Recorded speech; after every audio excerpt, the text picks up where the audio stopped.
Prédication du 33e dimanche du temps ordinaire de l'année C. Nous, les êtres humains, nous devons être fiers de nos réalisations, sachant que la fierté n'est pas l'orgueil et qu'elle va souvent de pair avec l'humilité, contrairement à l'orgueil. Alors rendons grâce au Seigneur de ce qu'il nous donne de réaliser.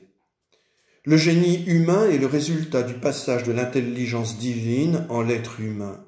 Mais ne nous faisons pas d'illusions. Toutes nos avancées technologiques ne doivent pas nous faire croire que nous ne sommes plus perfectibles. Par exemple, il était courant de voir les catastrophes sanitaires comme l'apanage des siècles passés. On pensait que seuls les siècles obscurantistes du passé pouvaient être le théâtre de catastrophes telles que les grandes épidémies. Qu'est-ce qu'on a méprisé, et qu'est-ce qu'on méprise encore, à tort, le Moyen-Âge. L'enfer, c'est les autres? Combien de fois a-t-on entendu cette citation? Oui, l'enfer, c'était eux, nos ancêtres du Moyen-Âge. Eh bien, pas du tout. Pas du tout, et heureusement, les grands médiévistes rétablissent la vérité, ils balaient les mensonges de l'historiographie post-révolutionnaire, la présentation caricaturale et manichéenne de certains manuels d'histoire. Oui, aujourd'hui, nous partageons les maux et les souffrances qui ont accablé ceux des siècles passés. Oui, la réalité est bien dégrisante.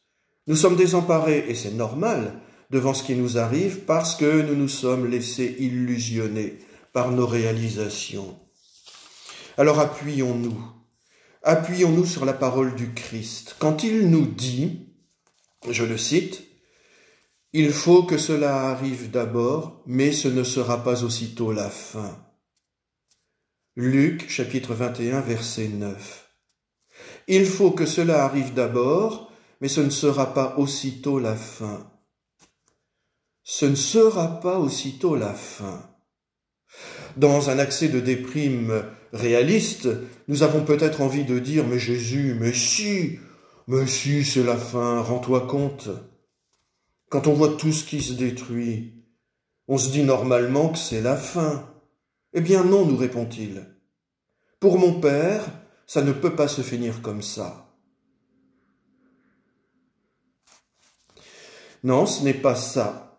Ce ne sont pas les catastrophes qui peuvent être la fin du monde. Quand deux amis voient leur longue amitié sombrer, il arrive que l'un des deux dise « Je ne pensais pas que cela finirait ainsi ». C'est la même chose pour notre Seigneur Dieu. Tant qu'il y aura des guerres et des désordres, tant qu'on se dressera nation contre nation, royaume contre royaume, tant qu'il y aura de grands tremblements de terre et en divers lieux, des famines et des épidémies, tant que des phénomènes effrayants surviendront et de grands signes venus du ciel, confère Luc 21, 9, 11, la fin du monde sera encore loin. Car pour Dieu, la fin du monde ne peut être qu'heureuse. Regardons comment la fin du monde est annoncée et esquissée par le prophète Malachie dans la première lecture.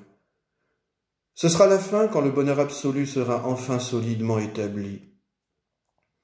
Le prophète, chronologiquement un des derniers du Premier Testament, donne une définition positive de la fin du monde. Pas besoin de citation, il faut lire et relire ce bref oracle de Malachie. Chapitre 3, les versets 19 et 20. Tant que le malheur rôde, ça ne peut pas être la fin. Ça signifie que Dieu ne va pas éterniser le monde dans l'état où il est. Elle est là, la réponse aux prophètes de malheur, ces prophètes qui voient toutes les catastrophes comme la fin du monde. Amen.